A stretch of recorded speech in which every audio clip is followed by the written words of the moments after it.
everybody, it's Mariana with 3 Peaks Classroom. In today's episode, we are going to be pouring over this brand new math curriculum for grade 3. It's a doozy. I'm going to talk about all of my thoughts and opinions and a suggested timeline for you guys all. We're going to go unit by unit and we're going to talk about things you should focus on, things you should notice. I also went over the grade 3 language arts curriculum in my previous episode, so if you haven't seen that video yet, I'll link it down below. I spend less than 20 minutes and I go over the entire language arts curriculum, pointing out things that you might want to notice or you might want to take note of as you pilot this new curriculum this year. Now, I forgot to mention this in my previous video when I talked about language arts, but I'm going to mention this now. Just because I'm going over this curriculum and because I'm giving tips and tricks and suggestions and things to look out for, doesn't necessarily mean that I agree with this curriculum. I think the language arts curriculum is fantastic, actually. I really like the way, I really like the outcomes that are associated with the language arts curriculum. What I don't agree with, though, is just enforcing this curriculum and piloting this curriculum without giving teachers any sort of help or resources or PD. That I don't agree with. This math curriculum, I also do not agree with, and that is my own personal opinion. I think this math curriculum is incredibly heavy, especially at a time right now where our students, grade 3 students, are COVID kids. Basically, they are suffering from the lacks of online learning or, lack of instruction in general, lack of personal instruction. And so I think this heavy curriculum is only going to be doing a disservice to our students. And that is my personal opinion. You may agree, you may disagree. You can let me know in the comments below, but I'm just prefacing this by saying, even though I'm going over this curriculum and sharing my thoughts about it, I don't necessarily agree with it. And right before we dive into each of the units in the math curriculum, I just wanted to mention, in the brand new math curriculum, there are 92 outcomes. In the former curriculum that we were teaching up until now, we had 26 outcomes. So again, you can do the math, you can see that there's a massive jump here in outcomes that we are expected to teach. And a common theme you're going to see across units is that the math is getting more complex. So outcomes that we would have taught students or we would have introduced students in grade 4, that is now all part of the brand new grade 3 math curriculum. And that is the biggest piece that I disagree with. So in addition to this jump of 66 brand new outcomes in the curriculum, we also have a bunch of brand new units as well.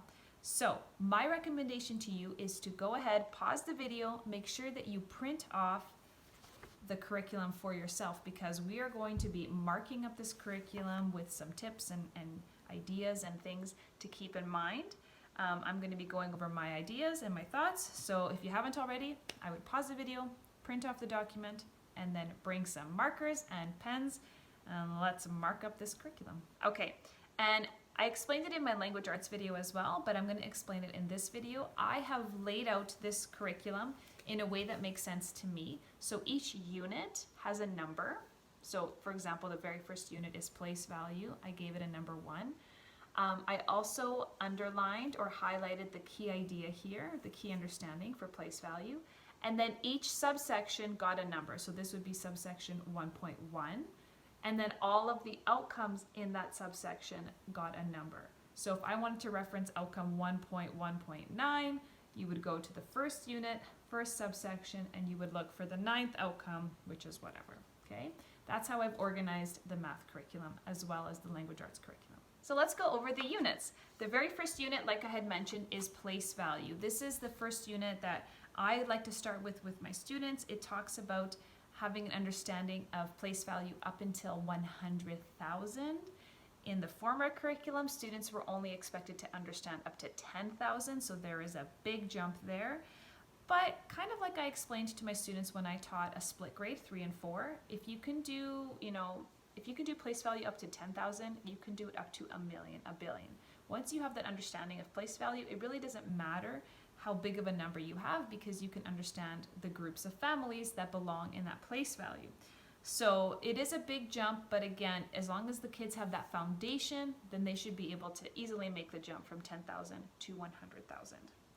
Something new that they've added in this unit is money. So you have 3 outcomes now that have to deal with money. They are 9, 10, and 11. So they have to be able to count coins, they have to be able to count bills, and then they also have to recognize the differences between English representations of money and French representations of money. So, and just as a side note, if you're not sure what they're talking about, these are the outcomes that you have to teach, but this is the knowledge that is required in order to teach these outcomes. So they tell you, they give you a little bit of a one-liner, like this is what they need to learn specifically. So I do like the way that's laid out. Okay, we're gonna jump into the second unit, which is addition and subtraction. Not very many outcomes here, 6 outcomes total. It actually didn't change from the previous curriculum, so students are still expected to be able to add and subtract within 1,000. And they still need to know how to borrow or how to regroup. They still have to be able to estimate sums and do mental math, so nothing really has changed here from the previous curriculum to this one, which is quite different from the third unit. The third unit is multiplication and division, and I wrote a note here, my takeaway, and I'm going to mention it at the end of the video, but one of my takeaways from this whole video is going to be that multiplication and division is one of the biggest, largest units that you are going to teach in grade 3. In the previous curriculum, you would have to teach multiplication and division up to 25, so up to 5 times 5. If you were like me, I taught up to 36 because then you have 6 times 6 and you can use dice to play games and stuff like that.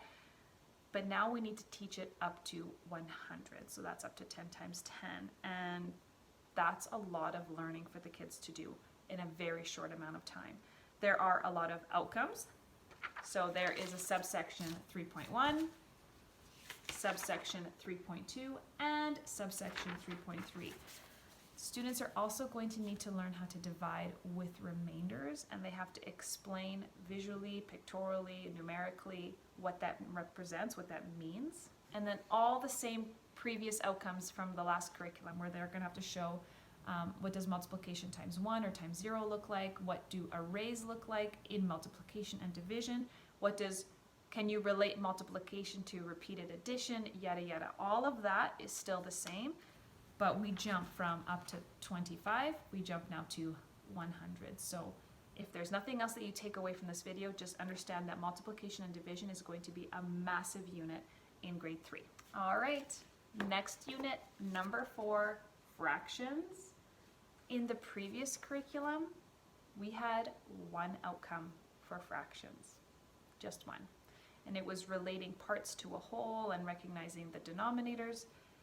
We have 12 outcomes here in this next unit for fractions, and it's quite hefty. So multiplication and division is going to be a massive unit. Your fractions unit is also going to be a very, very massive unit. So just keep that in mind as you plan ahead for the next school year, that there are 12 outcomes here and it's quite hefty. Similar to the previous units, they are taking a lot of grade 4 outcomes and they're bringing them down to grade 3. So in grade 3, you used to just have to compare parts to a whole and up to like a quarter, but now you have to go and compare up to 12ths.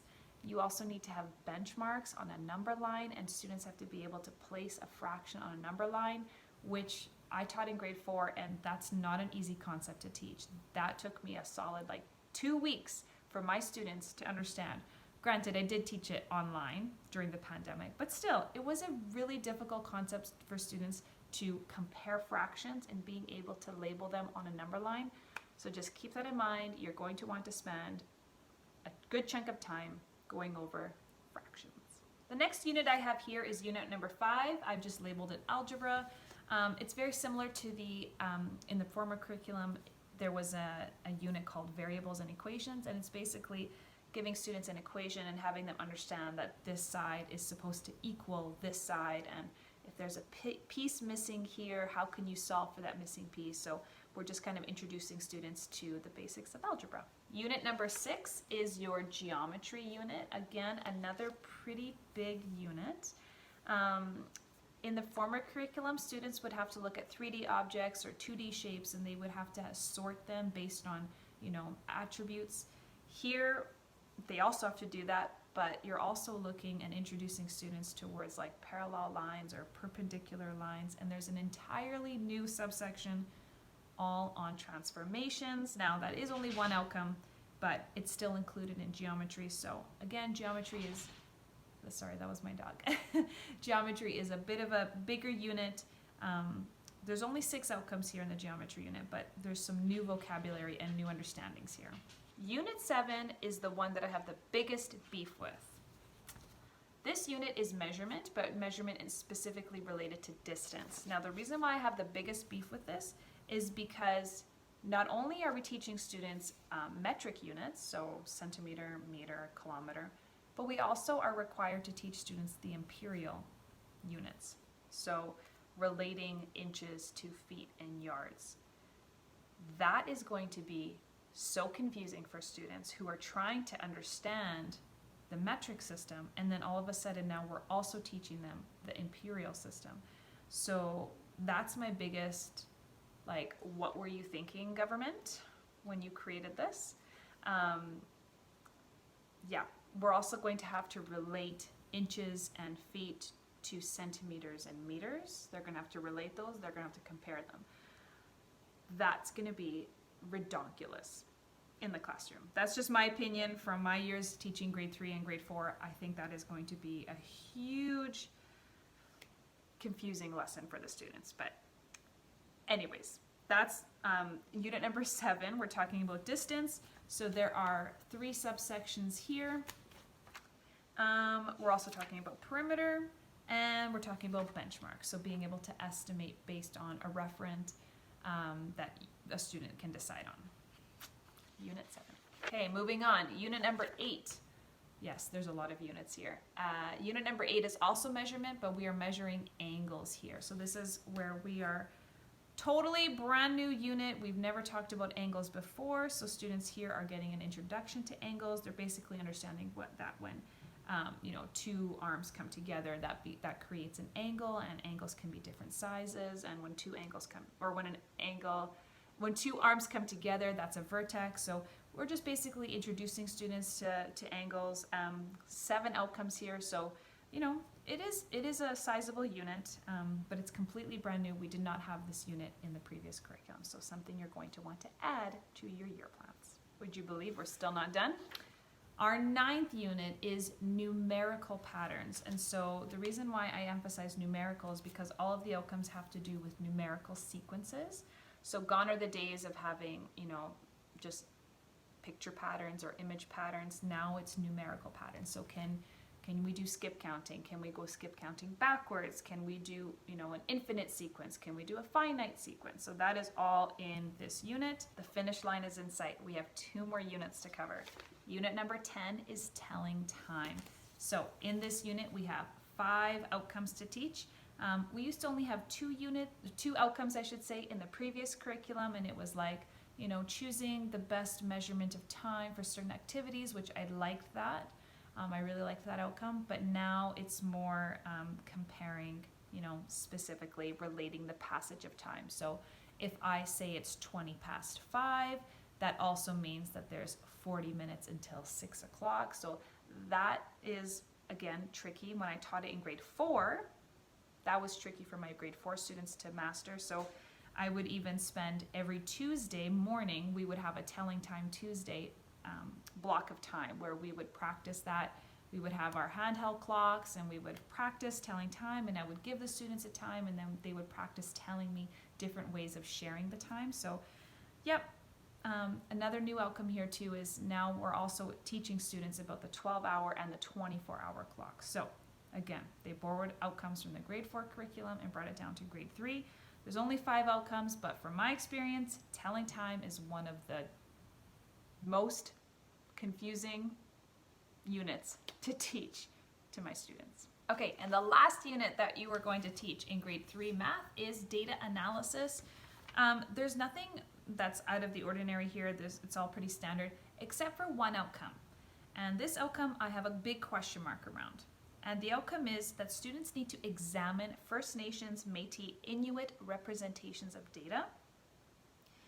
I'm part of a group called Alberta Teachers Towards Reconciliation, or Supporting Each Other Towards Reconciliation, which is a fabulous group, by the way. If you are not already part of that Facebook group, I highly recommend it. There are a lot of amazing contributors to that group, and it's a great way to, ask a question if you don't want to be insensitive about a topic and you want to approach things appropriately. It's a great Facebook group. And a teacher did, before the school year ended, she asked the question, she said, I'm preparing for next year. There's this outcome. How on earth do I teach it? What are the, First Nation, Métis, Inuit representations of data? And I'll be honest, the replies from Indigenous people said they have no idea.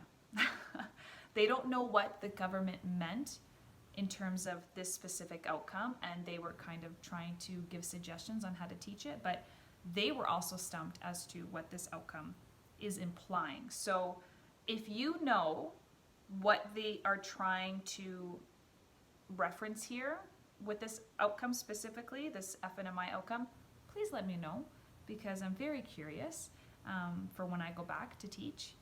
I would love to know how to incorporate and how to teach this outcome as well. So anyways, the last unit, data analysis, pretty standard here, collecting data, representing data, nothing new and fancy. Okay, so here are my takeaways from this entire grade 3 math curriculum that's coming out in Alberta that we are piloting. That's another reason why I want you guys to print off the document and write your jot notes down, because we are piloting it and the government is going to ask for feedback, I hope. So, this is a good place to keep all your notes. If you're a digital person, that's fine, but I just know I like paper and pencil. I like to write things down. I like to mark it up and highlight. So make sure you have a place where you can write all your notes down. Here are my takeaways for this brand new unit, is that multiplication, division, fractions, and telling time. Those are your 3 units that are going to be the biggest pain to teach. And I hate to say it that way, but they are, because they are the biggest units. They have the most outcomes, most complex outcomes. We all know telling time is a really abstract concept for kids, so that's going to be hard. Same with fractions. Fractions are going to be incredibly difficult to teach. And just the sheer volume of information that students have to memorize for multiplication and division is going to be a lot. So just keep that in mind as you are planning your year, that those units are going to require a lot of time. And another takeaway is that when you're teaching distance, just keep in mind that you're going to have to teach about metric and imperial. So just keep that in mind when you're lesson planning as well. Now, if you're new to grade 3, or if you're not sure how to pace yourself to stay on track to cover all of the outcomes, I do have a grade 3 year plan that is for sale in my TPT shop. I will link it down below. But in my grade 3 year plan, I have listed all of the math units in a sequence timeline that I think would best benefit your students, so that you will stay on track to finish teaching every single outcome by the end of the year. My year plan is laid out in a month-by-month format, so you just take a look. It's a month at a glance, and then each week I've laid out, this is what you should be teaching, what topics you should be covering. I cover all of the subjects from language arts, math, science, social, phys ed, the new wellness curriculum, by the way, art, that kind of thing. I've laid it all out in a month-by-month glance, and I suggest a timeline for you in terms of the math units so that you can stay on track. Now, my suggested timeline is just purely based on my experience teaching grades 3 and grade 4 and the struggles that I've seen my students have, but we are also entering a new era of teaching where we are raising these students that have come out of the COVID era and the pandemic era, and so you might want to tweak the plans as well. So if you did purchase my grade 3 year plans, just know that you can get an editable version. If you just email me your proof of purchase, then I will send you an editable copy where you can make any sort of tweaks that you want to the year plan. All right, so that is the grade 3 curriculum, math curriculum in a nutshell. I hope that this video was helpful to you. I'd love to hear your thoughts on the new curriculum. You know my opinion about it, so I'd love to hear your thoughts if you wanted to leave a comment down below. I will be going over the wellness curriculum in my next video, so just make sure that you are subscribed so you can see that video. And like I mentioned before, if you haven't seen my language arts video, then make sure that you go ahead and go back and you watch that one. It's like less than 20 minutes and it goes over the entire language arts curriculum. Thank you so much for watching. I hope you guys are having a great summer break if you're watching this in real time when I've posted this. Good luck with the start of school, and I will see you guys in the next video. Bye.